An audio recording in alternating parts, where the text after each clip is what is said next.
We have breaking news from Jeff Passan as the Toronto Blue Jays have officially been named as finalists for Roki Sasaki. And in a shocking turn of events, the Jays are in the final couple of teams in the mix for the superstar. But in a brand new report that has just dropped from Jeff Passan, some new and interesting details have been revealed surrounding how the meeting went with the Blue Jays and Sasaki, as well as how confident they are going forward. Stay tuned for all of that on this episode. But before we get into it, quick reminder to hit the subscribe button. If you're a part of the 70 or so percent who aren't subscribed to the channel, we're on the road now to 16,000 subscribers. So if you enjoy the daily content, make sure to hit that subscribe button. Peter is also with us via audio. You'll hear him in a second. But Peter, some crazy news has come out today. Obviously, I had a video on it this morning. Everything's going crazy on the live stream.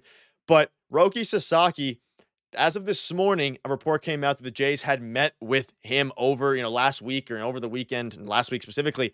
But just then, about half an hour ago, Jeff Passan came out. And again, this was from earlier today from Ken Rosenthal. The Jays met last week with Roki Sasaki. And Peter, it just dropped from Ken Rosenthal that the finalists for Japanese star right-hander Roki Sasaki are the Dodgers, the Padres, and the Blue Jays. So all of those speculation can be put to rest. Jeff Passan's obviously the most notable reporter in the game. 3 teams. It is down to 3. His posting opens the 15th and ends the 23rd. And we have an article, which I'll dive to in a second here. Peter, I just want to get your thoughts on this. It's no longer a pipe dream. I don't even know where this came from. Literally 24 hours ago, neither of us thought the Jays had even met with him in person. He came to Toronto, and now the Jays are among the final 3 players. Yeah, and this feels a little bit different. And I know everyone's probably saying, oh, here we go again, finalists. Hang another banner in the Rogers Center.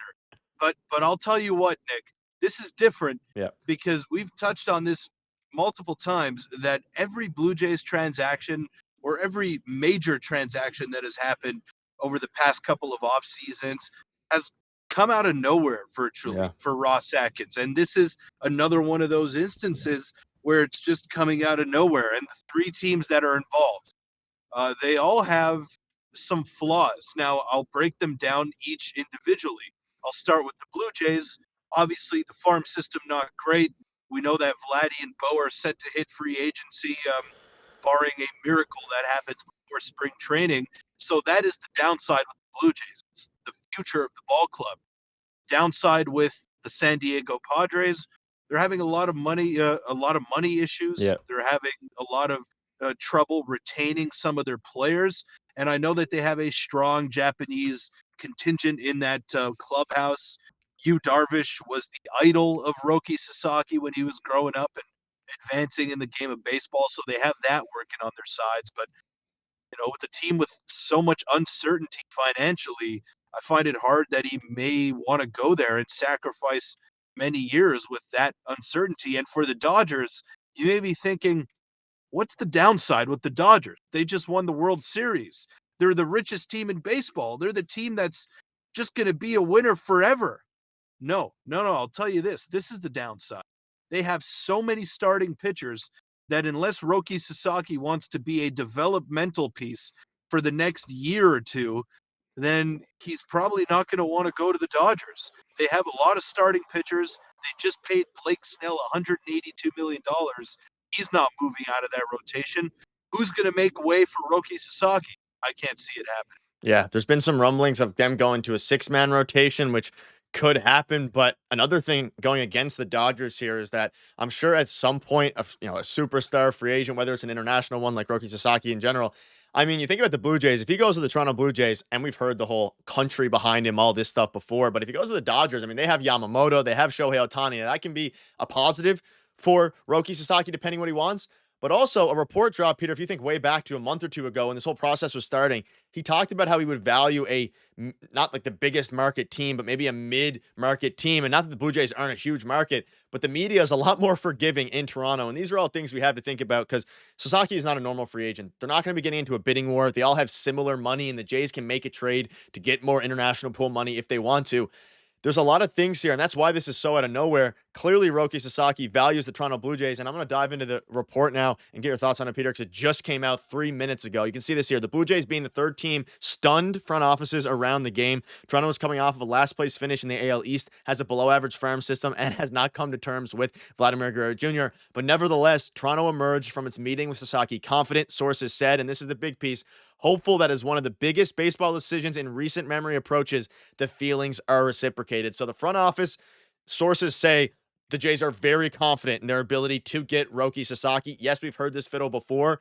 That being said, we did not hear this with Juan Soto. We did not hear that sources Yeah. were confident within their front office. It was always external stuff. John Heyman, John Morosi, all that stuff. Here, the Jays front office is confident in their ability to get him. The last time we've heard that was during the Ohtani situation. Did they miss out on Ohtani? Yes, but they were very close to getting him. And the final thing here before your thoughts, Peter, the emergence of Toronto comes on the heels of Sasaki's visit there Thursday and Friday. We now have dates. This was 3 days ago, 2 days, 3 days ago, whatever it was, which was first reported by The Athletic. Sasaki also visited San Diego over the weekend, bringing even closer conclusions. So, Peter, it was Thursday and Friday. That's very close to the decision. And the front office of the Toronto Blue Jays are very, very confident in their ability to get Sasaki, and they're hoping that Sasaki reciprocates that. But I can't imagine they would leak this information unless they were extremely confident in their ability to acquire the star.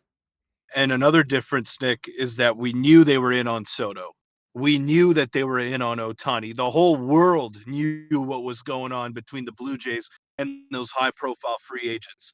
I feel like this is truly a case where they managed to convince Sasaki that this would be the right place for him to springboard his Major League Baseball career. Now, I don't know how they did that with all the optics surrounding the Toronto Blue Jays, but credit to them if it's true.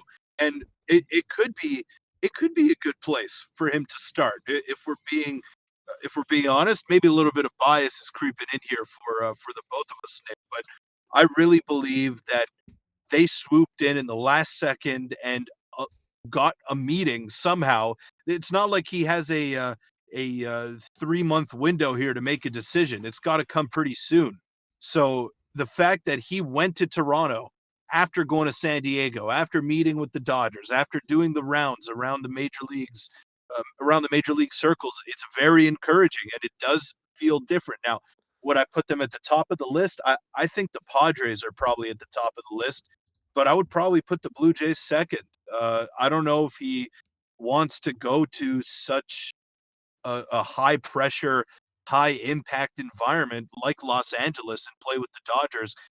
He's been very open about his struggles with mental health and how he does want to be in a low key place because the media in Japan is very unforgiving, Yeah. especially when it comes to superstar athletes to the magnitude of Sasaki, of Ohtani, of Yamamoto. So this is going to be a decision that alters how the first 6 years of his major league career goes, and then beyond that, who knows? But that's a big chunk of major league service time that you're going to have to account for, and I'm sure he wants to make the right decision. And for the Blue Jays to be in one of those 3 best situations for him, I think it's reversing a lot of the narratives that we've been hearing about Toronto in the offseason. Yeah, I mean, this is the most in a very long time. This is probably the most out of nowhere shocking thing that has happened with the Jays. I mean, the Ohtani stuff, it was rumored. Yeah, it got real really fast.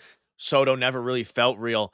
If you think about literally 24 hours ago, Sunday night, when we were all going to bed, no one even had Sasaki into the Jays. I mean, Scott Mitchell was starting to talk about it a little bit, but no one thought that they were going to be a part of the 3 final teams not outbidding, but outperforming the Mets and the Yankees. So we're going to keep you up to date with all the latest news. His window opens on Wednesday, January 15th. That being said, we're probably going to start hearing some more rumblings about which way he's leaning over the next couple days, but it could take all the way up to January 23rd. But either way, you got it covered. So make sure to hit that subscribe button and let us know down below if you're believing or if you think it's still or if you think Ross Atkins will miss once again. Thank you guys for watching. See you later.